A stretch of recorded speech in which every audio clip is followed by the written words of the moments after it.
بسم الله الرحمن الرحيم الحمد لله رب العالمين والصلاة والسلام على نبينا محمد وعلى آله وصحبه ومن والاه. Dear viewers, Assalamu alaikum rahmatullahi wa barakatuh, and welcome to our program, Building Faith in Allah. During this program, we have been discussing what it means to have faith in Allah, how to understand Iman, how to understand the foundations of Iman, known as Usul al-Iman, how to understand it, what are the things that one must do to understand it, and what does the Quran say about Iman, and what does the Sunnah say about Iman. In our last episode, we talked about the fact that the messengers, all of them, they came with Islam, and that they brought Islam and they called to Islam, and that the Tawheed that they called to, the oneness of Allah that they called to, has three categories in it that make it Tawheed, the Tawheed of Allah Azza wa Jal. And then we talked about the six usul of the six articles of faith, and that is belief in Allah, belief in His angels, belief in His books, belief in the Day of Judgment, belief in the qadr khayri wa sharrihi, and the belief in His angels. All these categories of Tawheed have many proofs, and then we spoke about Tawheed al-Rububiyyah, which is the Tawheed of Allah's Lordship, the Tawheed al-Uluhiyyah, which is His right to be worshipped from the word Ilah, and the Tawheed of Allah's names and descriptions. All of these categories of Tawheed have many proofs that confirm them in the Quran and in authentic Sunnah. The whole Quran is about Tawheed. The whole Quran is about Tawheed, the rights of Tawheed, the reward of the people of Tawheed, and the Quran is a condemnation of the opposite of Tawheed, which is Shirk. It identifies the people of Shirk and their reward in the hereafter.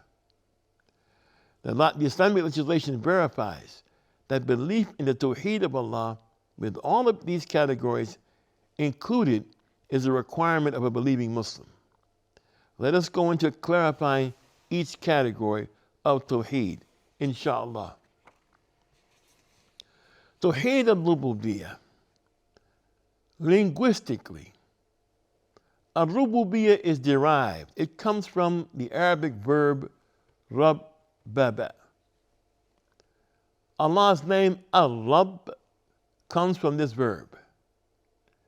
In the Arabic language, al-Rabb has various meanings in the language. For example, it means al-Malik, the owner. It means as-Sayyid al-Muta', the master that must be obeyed. It means al-Muslih, the one who restores things and makes them better. All these are in the Arabic language, linguistically.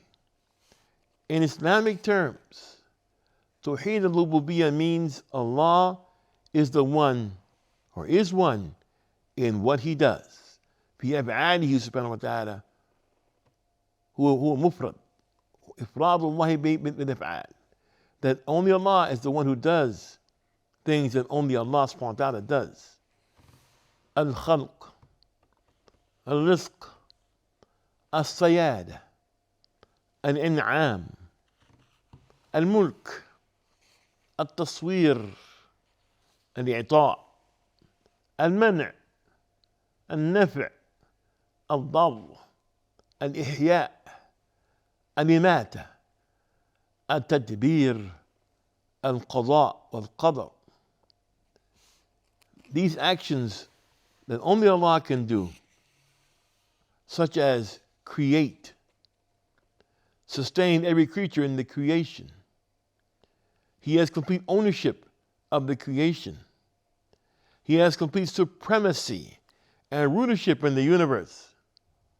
Strangely, you hear people speaking of human beings with supremacy. that supremacy and this supremacy. But in reality, it is Allah subhanahu wa ta'ala who has supremacy and rulership in the universe. He is a supreme benefactor. He is the giver, the preventer of things. He is the causer of things that are beneficial and the one who allows harm to be established. He is the giver of life, the causer of death, the controller of all affairs of his creatures. He is the one who decrees all things and then allows them to happen, al-qada wal-qadar. He is the judge between his creatures. He has no partners in any of these things. It is obligatory that a Muslim have faith in all these aspects of Tawheed al-Rububiyyah. What is the evidence from the legislation for this branch of Tawheed? Allah says, أعوذ بالله من الشيطان الرجيم خلق السماوات بغير عمد ترونها وألقى في الأرض رواسي أن تميد بكم وبث فيها من كل دابة وأنزلنا من السماء ماء فأنبتنا فيها من كل زوج كريم هذا خلق الله فأروني ماذا خلق الذين من دوني بل الظالمون في ضلال مبين. He has created the heavens without any pillars. Nothing holds the heavens up that you see, and has set forth on earth firm mountains, lest it should shake with you. And he has scattered therein moving creatures of all kinds. And we send down water, meaning rain, from the sky, and we cause plants of every goodly kind to grow therein. This is the creation of Allah. So show me that which you, or whom you choose to worship beside him, show me what they have created. Nay, the Zalimun, polytheists and wrongdoers, and those who do not believe in the wonders of Allah are in plain error. This is found in Surah Luqman, Surah 31, verse 11 and 12. And Allah says, أَمْ خُلِقُوا مِنْ غَيْرِ شَيْءٍ أَمْ هُمُ الْخَالِقُونَ. Were they created by nothing, or were they themselves the creators? It's found in Surah Tur, Surah number 52, verse 35. From the Sunnah, there's a narration of Allah, of Abdullah ibn Abbas, that includes the Prophet's statement, وَاعْلَمْ أَنَّ الْأُمَّةَ لو اجتمعت على أن ينفعوك بشيء لم ينفعوك إلا بشيء قد كتبه الله لك وإن اجتمعوا على أن يضروك بشيء لم يضروك إلا بشيء قد كتبه الله عليك رفعت الأقلام وجفت الصحف رواه الترمذي. And know that if the nation were to gather together to benefit you with anything, they would not benefit you except with what Allah has already prescribed for you. And if they were to gather together to harm you with anything, then they would not harm you except with what Allah had already prescribed against you. The pens have been lifted and the pages have dried. Proof from the Quran, proof from the Sunnah, and then proof that appeals to people with healthy intellect, people with aql as-salim. There's evidence that appeals to them if they pay attention. A healthy intellect understands that Allah exists, that he is one in his lordship. Furthermore, the healthy intellect understands that Allah has complete control and sovereignty over the creation. This understanding is achieved by observation and reflection concerning the signs of Allah that indicate his lordship. How do you do it?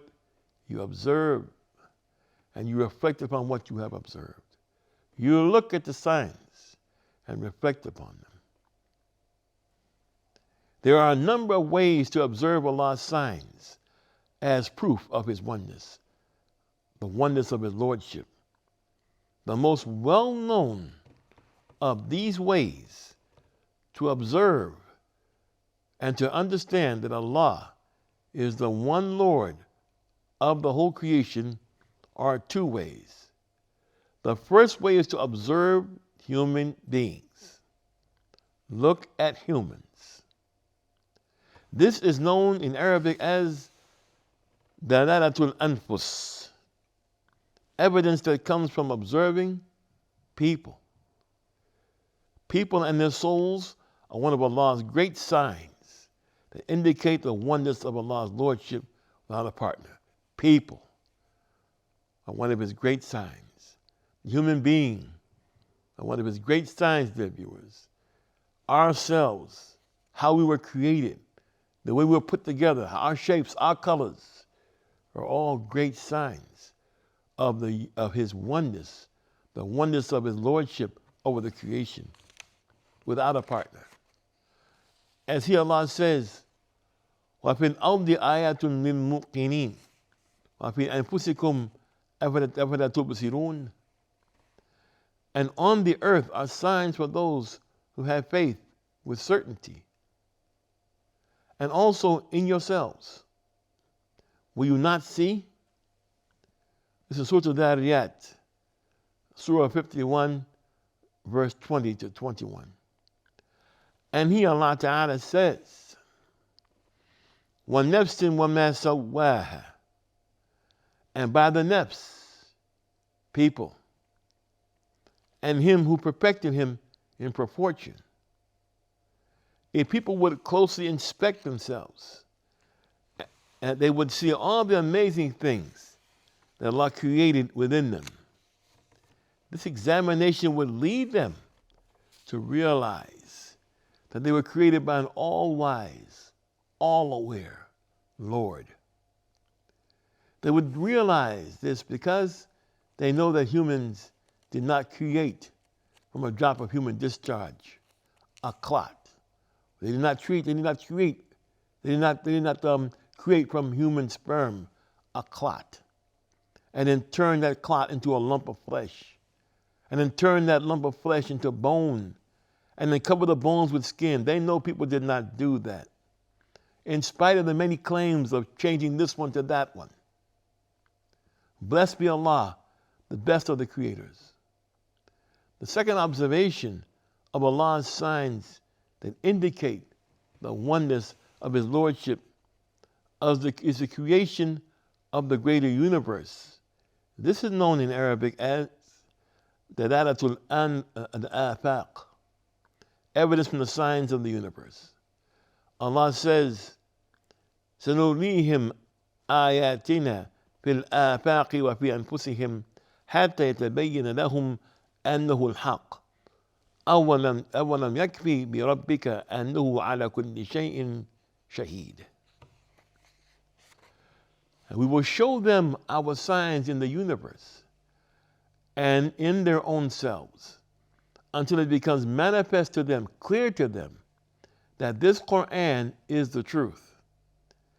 Is it not sufficient in regard to your Lord that he is a witness over all things? This is found in Surah Al-Fussilat, verse 53. Surah number 41, verse 53. Therefore, whoever truly considers the universe and everything it contains, the heavens, the earth, and everything the heavens contain, the stars, the planets, the sun, the moon, and everything the earth contains, the mountains, the trees, the seas, and the rivers, with all of it being covered by daytime or nighttime, with all parts of the universe operating in a very precise system. As a matter of fact, when we went to school and we studied biology, the teachers who were not Muslim would say, let's talk about the human body. Let's talk about the nervous system. Let's talk about the circulatory system.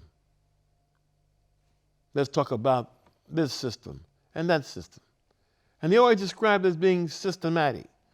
So, dear viewers, if even your teachers taught you biology and taught you human physiology, referred to nervous systems and circulatory systems and other systems of the body, and called it system, who was the one that placed it into a system? Why was it systematic? Who made it systematic? All of this should cause a person to realize that there is a creator of the universe who causes it to function and who controls the affairs of the universe. When you point up to the sky and you're with the children and you say, let me show you something. Where is the North Star? And you say, North Star. It's the last star, I'm sorry, forgive me, on one of the dippers. I think it's the Big Dipper, I'm not sure. It's the final star on the handle of the Big Dipper or the Small Dipper. But that star is called the North Star because it points to the direction of north and points out north on earth. Now the sky itself, a canopy, the Quran calls it, is a map that points out north for people while they stand on the earth, possibly millions of miles away from it. So all these things point to, if people would observe themselves and they would observe the universe, it would point to the fact that there is one who has created it all, sustains it all, controls it all, has supremacy over it, has sovereignty over it, and the whole universe must return to him. The whole universe is submissive to Allah and obeys his commands. Allah says, لَهُ أَسْلَمَ مَنْ فِي السَّمَاوَاتِ وَالْأَرْضِ طَوْعًا وَكَرْهًا. To him submitted all creatures in the heavens and the earth, willingly or unwillingly. And he says, subhanahu wa ta'ala, بَلْ لَهُ مَا فِي السَّمَاوَاتِ وَالْأَرْضِ كُلُّ لَهُ قَانِتُونَ. Nay, to him belongs all that is in the heavens and on earth, and all surrender with obedience in worship to him. And this is found in Surah Al-Baqarah, verse 116. More about this, inshallah, in our coming episodes. I'm Talib Abdullah for the Sharjah Broadcasting Authority. Thank you for the privilege of your time. Assalamu alaikum wa rahmatullahi wa barakatuh.